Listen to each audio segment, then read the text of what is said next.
한국이 이번에 처음으로 1차 출시국이 됐습니다. 가격이 동결이 됐습니다. 애플 입장에서는 수익성이 악화된다는 뜻이겠죠. 그래서 애플 주가는 어떻게 되느냐? 아이폰 16 시리즈 공개됐습니다. 가장 중요하고 시장에 관심을 모았던 AI 기능 당연히 발표가 됐는데 새로운 게 없었어요. 그러니까 6월에 WWDC에서 애플 인텔리전스 처음 발표할 때와 같은 내용을 좀 동어 반복하는 차원이었고 9월 20일 아이폰 출시와 함께 애플 인텔리전스를 사용할 수는 없습니다. 미국 내에서 10월에 베타를 시작하고요. 올해 12월까지 영국과 호주, 뉴질랜드, 그리고 남아공까지 캐나다까지 지원을 시작한다고 합니다. 지원 대상 언어로 내년에 지원할 언어로 중국어, 프랑스어, 일본어, 스페인어를 언급했어요. 한국어는 언급이 없었습니다. 근데 한국어가 언급이 아예 없는 것은 좀 어떤 의미인지 모르겠어요. 왜 어떤 의미인지 모르겠냐면 한국이 이번에 처음으로 1차 출시국이 됐습니다. 그리고 발표 도중에 예시로서 한글을 들기도 했어요. 정작 AI 지원에 대해서는 언급이 없다는 게 좀 어떤 포지션을 생각하는지 잘 모르겠어요. 아마 애플 인텔리전스를 작동을 시키려면 얘가 클라우드와 온디바이스, 엣지가 같이 돌아가는 기능이기 때문에, 그리고 애플이 보안을 굉장히 강조하기 때문에 한국에 애플의 클라우드가 아마 설치가 돼야 할 텐데 그 구축 문제가 한국의 판매량을 감안할 때 비용 대비 효율이 안 나온다는 생각을 할 수 있을 것 같고,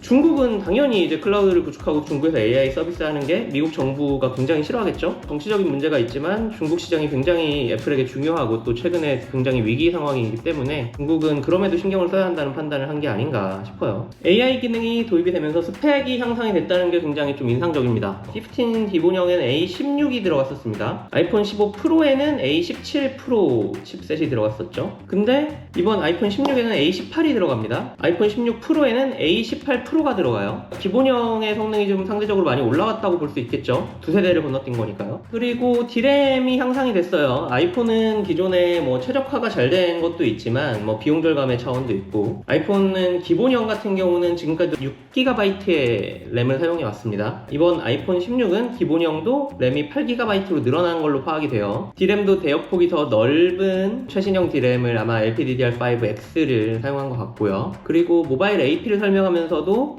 메모리 대역폭이 늘어났다는 점을 굉장히 강조하는 거 보니까 AI를 이제 어댑트 하려는 차원에서 애플이 많이 신경을 쓴 것 같습니다. 그리고 프로와 프로맥스 같은 경우는 디스플레이가 더 커졌습니다. 비용 절감보다는 스펙 향상에 공을 들인 그런 버전이 아닌가 싶은 생각이 들어서 이 부분은 굉장히 긍정적으로 봤습니다. 동시에 칩셋 얘기를 잠깐 드리자면, 원래 아이폰 15S였던 A16 칩셋과 A17 프로 칩셋이 TSMC 3나노 1세대 공정이었어요. N3B라고 불렸던 공정이죠. 근데 N3E 2세대 공정으로 왔고 아마 공정의 도움만 받은 것 같아요. 예, 공정 외에 설계상에서의 IPC라고 우리가 부르는 클럭당 성능은 크게 개선되지가 않은 것 같은 느낌이 듭니다. 여기서 하나 더 우리가 생각할 수 있는 부분들은 퀄컴 또는 엑시노스 칩셋들에 대해 우월성이 좀 무너지고 있는 게 아닌가 하는 생각이 들어요. 애플에서 A 시리즈 칩셋들의 초기 디자인을 했던 분들이 누비아라는 스타트업을 만들어서 나왔죠. 그분들이 또 퀄컴으로 인수가 됐어요.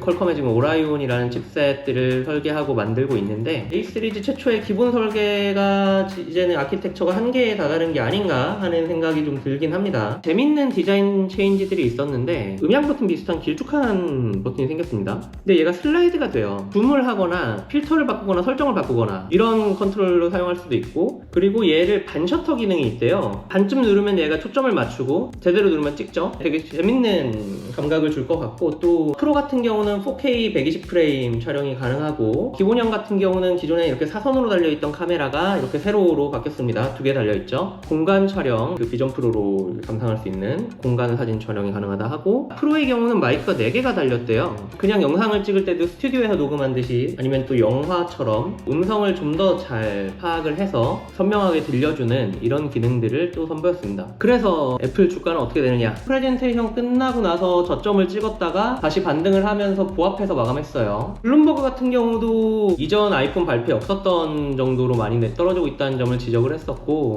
이미 내용들이 다 알려져 있는 데다가 AI가 연기된다는 게 거기에 대한 불안감을 증폭시켰다라는 지적 지적을 했었고, 저는 이렇게 봅니다. 이번 아이폰 16의 판매량은 많을 것이라는 분석이 좀 지배적이긴 해요. 주기상 판매가 많을 것이고 시장이 좀 개선되는 와중에 아이폰 13, 14가 많이 팔렸었는데 교체 주기가 2, 3년 정도 되니까 기존 아이폰 사용자들이 굉장히 많이 교체를 할 것이다. 그리고 AI 기능에 대한 기대감이 있기 때문에 이게 당장 도입되지 않더라도 기왕 폰을 바꿀 거면 나중에라도 AI 기능이 업데이트될 지금 아이폰 16으로 교체를 할 것이다 라는 분석들이 지배적인 거죠. 그런데 수익성은 좀 다른 문제인 것 같아요. 첫째로 아까 제가 스펙 향상에 대해서 굉장히 좋게 보고 있다고 말씀을 드렸는데 가격이 동결이 됐습니다. 소비자에겐 좋지만 결국에는 애플 입장에서는 수익성이 악화된다는 뜻이겠죠. 원가가 늘 테니까요.